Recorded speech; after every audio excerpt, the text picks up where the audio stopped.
Well, the interesting thing overall, Martin, is how are the punters going to receive the news? I mean, that chart is really hitting mainstream as well, and it's really been put out there through all the social media channels. And this is, so the question really is going to be: are people going to be holding back on listing numbers over winter, and how they're going to fare over winter before we get to spring? Because where people are going to be feeling more confident to sell in spring because they'll achieve higher prices because if rates are going to be cut. Another one is going to be: does the government also need these cuts, whether it's the left or the right, that take the helm post the election, in order to really stimulate construction, because construction is really coming to a halt, and there are more and more small to medium sized building companies and the like going under, and even the second tier and first tier companies, a number of them are wobbly to the point that HIA are saying that potentially 57% of building companies are trading insolvent.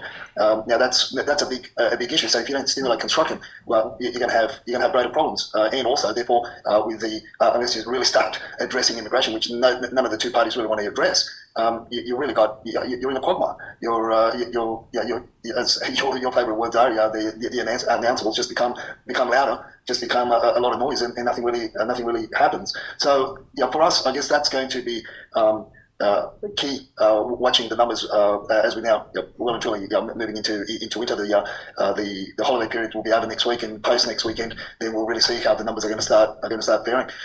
Look, and at the end of the day, Martin, as I've been saying for a while now, you've got two parties, and you've basically got two choices. Pick your poison. Do you want more renters by way of students, or do you want more landlords by way of people with the high net worth individuals coming in to buy property, whether it be new property, whatever it will be. So they're the choices that's before us, because that's what the government needs in order to keep going, because we're not manufacturing anything. The WeChat chatters have told us from last year that they've been warning us that 2025 was going to be painful in terms of the mineral sector, the raw minerals, but 2026 was when we were really going to feel it because of the pushback from China and the cutbacks from China as they go through a downward trend with their economy, and now with the tariffs there'll be less manufacturing. And what they told us last week as to what was happening there, and the many plants that were closing down, we're putting people on permanent holiday leave because they can't put them on. They can't basically sack them, because then it goes on to the wrong ledger. They're technically on permanent holiday leave.